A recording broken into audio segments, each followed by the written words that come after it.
Bom dia, turma. Aqui é a professora Camila, Filosofia, e hoje nós vamos retomar o último conteúdo que ficou pendente no primeiro bimestre, que é o período e áreas da filosofia. Então, para vocês acompanharem no livro de vocês, vai estar na página 25 e 24. Então, desde já, eu peço a vocês que abram o livro didático para ir acompanhando o conteúdo. E também para anotar, fazer alguma anotação, se precisarem de caderno, é uma boa, porque assim vocês vão guardar essas anotações e vai ajudar vocês mais na frente. Então, para a gente começar a aula de hoje, nós vamos falar sobre os períodos, como eu já falei para vocês, né, os períodos e áreas da filosofia. A filosofia ela vai se dividir, a filosofia grega, né, ocidental, ela vai dividir em grandes 4 períodos. Então, o primeiro deles foi o período pré-socrático ou cosmológico. Pré-socrático, porque indica que os filósofos e as questões discutidas nesse período eram anteriores a ele, no caso, Sócrates. Eu expliquei para vocês em outras aulas que esse período recebeu esse nome de pré-socrático devido à importância que Sócrates teve na filosofia. Então, o filósofo Sócrates ele significa um marco, uma divisão no pensamento filosófico. Então, daí a importância dele para a filosofia, que atingiu até a questão do marco nos períodos. Então, Sócrates, esses filósofos pré-socráticos, significa dizer que são os filósofos que vieram antes de Sócrates.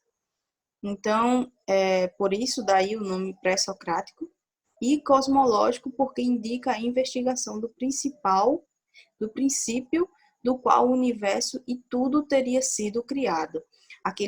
Como eu também já falei para vocês, né, a questão do elemento primordial, que seria a arqué. Então, nesse período, os filósofos, também chamados de filósofos da natureza, eles se debruçaram sobre questões cosmológicas em relação à origem do universo, do cosmos. Então, para esses filósofos, eles acreditavam que existia um elemento a que deu origem a tudo, a todo o universo e a todas as coisas.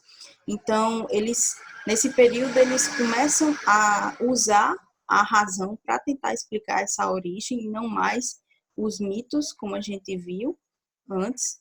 Então, eles começam a usar a razão, o pensamento racional, para tentar explicar a origem do universo por meio desse princípio que eles colocam, que seria a arqué. Então, um dos filósofos mais famosos nesse período foi o Tales de Mileto, se não o primeiro filósofo a ir a fundo nessas questões de origem do universo, da arqué. Então, Tales de Mileto foi o primeiro filósofo a investigar o princípio de tudo, o cosmo e a física, que seria, no caso, as questões da natureza, do cosmo, do universo e as questões da natureza. Então, essa foi algumas características desse primeiro período, que é período pré-socrático ou cosmológico.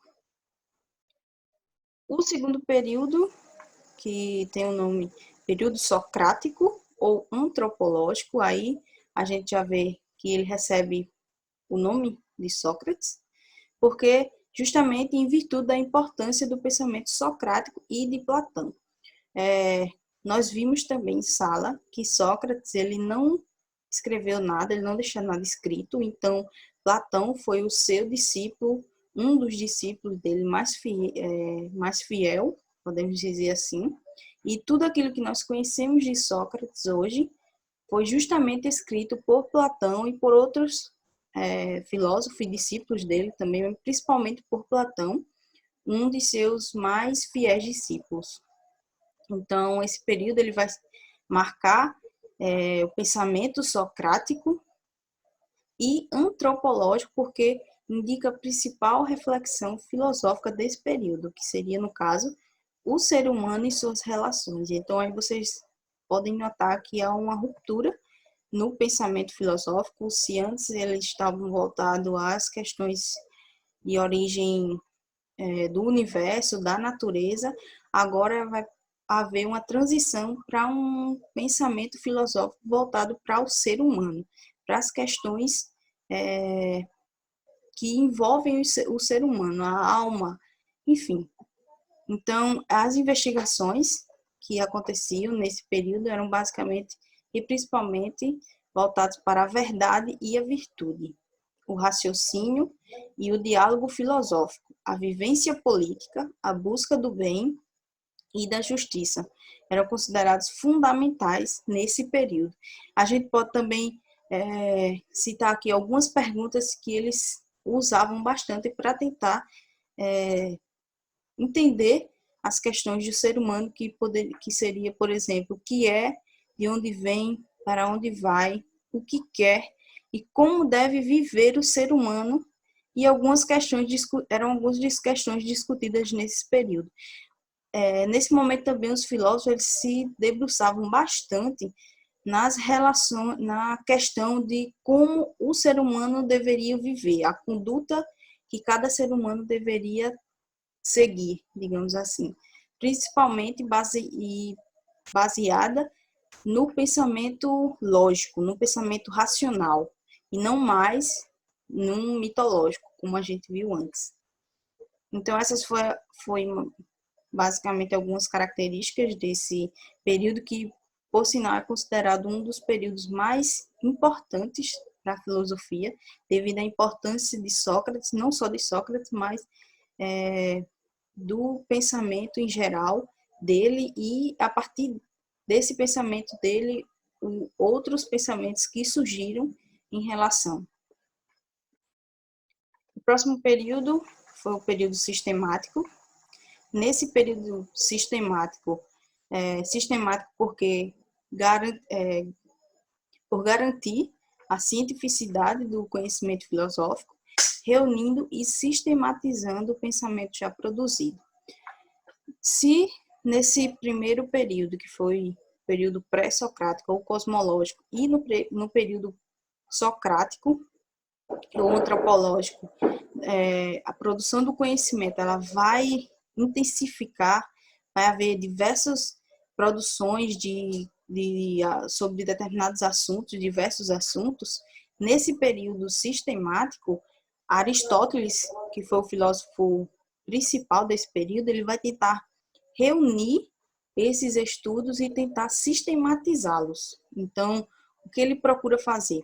Ele vai dividir esses conteúdos, cada um em suas áreas, porque eu não sei se vocês sabem, mas a filosofia antes, principalmente a filosofia antiga, ela ela estava em todas as áreas, e não só na antropologia, enfim, mas na ciência, na física, na matemática, enfim, em outras áreas. Então, Aristóteles ele vai separar essas áreas, dividir, e também vai colocar que todo e qualquer objeto ele poderia sim ser estudado, poderia ser uma fonte, desde que usasse de argumentos e de uma lógica para explicar. Então, ele vai criar um método de investigação, ele cria uma lógica para tentar sistematizar esse conhecimento. Então, Aristóteles, como eu falei para vocês, foi o maior representante desse período por realizar uma rigorosa classificação dos seres, objetos e conhecimento de sua época. Sua maior contribuição foi a criação da lógica como instrumento para avaliar os raciocínios. Então, além dele sistematizar o conhecimento que já havia sido produzido, ele também vai criar diversos conteúdos, conhecimento a partir dele, não só de outros filósofos. Eu não falei aqui na aula, até peço desculpa, deixa eu voltar um pouquinho aqui, que são as imagens que eu coloquei para vocês dessas pessoas, né? Então, esse primeiro aqui, como vocês podem ver, é Tales de Mileto. Então, foi, como eu falei para vocês, é o principal filósofo do período pré-socrático ou cosmológico. Então, vocês podem ver aí, que é o Tales de Mileto. No período socrático, né, o antropológico com certeza seria o Sócrates, como vocês podem ver. No período sistemático, como eu já acabei de falar para vocês, foi Aristóteles e aí está a imagem dele. Então, só para ressaltar, porque eu não tinha explicado, né? Coloquei a imagem e não expliquei para vocês. E o quarto período, que é o período helenístico, devido às guerras e à dominação de Roma. Nesse período, nesse momento, Roma ela estava expandindo o seu império e ela vai chegar até a Grécia, desculpa, chegar até a Grécia. Então, esse período helenístico ele está dentro dessas guerras que vai atingir brutalmente a polis e o pensamento grego nesse período. Então, quando Roma expande o seu império e chega até a Grécia, vai haver uma mesclagem desses pensamentos, do pensamento grego-romano. Então, vai haver uma junção aí desses dois pensamentos. E as investigações que ocorriam nesse período eram basicamente a ética, a natureza e o conhecimento humano voltados para uma doutrina de vida, geralmente em pequenas comunidades. Essas investigações aconteciam em pequenos grupos, em comunidades separadas. Alguns grupos que se destacaram foram os epicuristas, os estoicos e os neoplatônicos. Essa imagem do lado que vocês estão vendo é a imagem de Epicuro. Como vocês podem ver, foi um dos filósofos, talvez um dos mais importantes desse período helenístico. Ele, não só ele, mas também os estoicos, e os neoplatônicos, eles eles se debruçaram sobre questões envolvendo a vida, uma doutrina de vida voltada e usando basicamente, principalmente a questão, como é que eu posso dizer para vocês, da ataraxia. Então, eles vão se basear muito na ataraxia, que é um estado de espírito, de comportamento em que você não se deixa abalar por nada, e é um estado de espírito, de alma, de imperturbabilidade. Então, eles vão se basear muito nessa conduta, nessa filosofia de vida. Aqui está algumas áreas da filosofia que vocês vão estudar.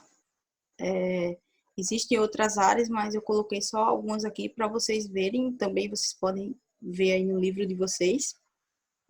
Essas são algumas áreas que vocês vão estudar, que no caso é a metafísica, a ontologia, a filosofia da linguagem, a lógica, a filosofia da ciência, a filosofia política, a história da filosofia, a ética, a estética. Então, vocês podem ver que a filosofia ela expandiu e dividiu em áreas para tentar facilitar o entendimento dela, né?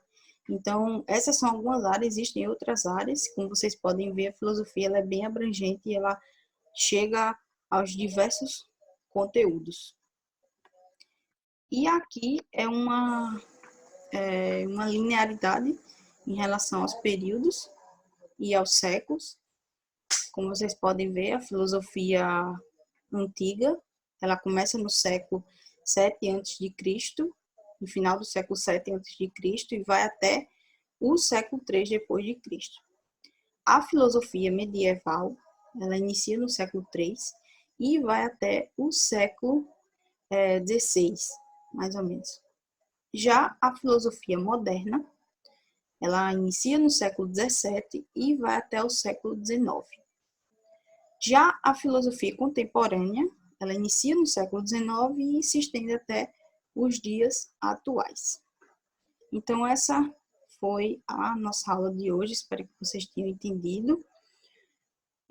Como eu já falei para vocês, o conteúdo está no livro de vocês, mas qualquer dúvida, vocês me perguntem no chat que a gente conversa por lá. Então, eu espero que fiquem todos bem e até a próxima aula.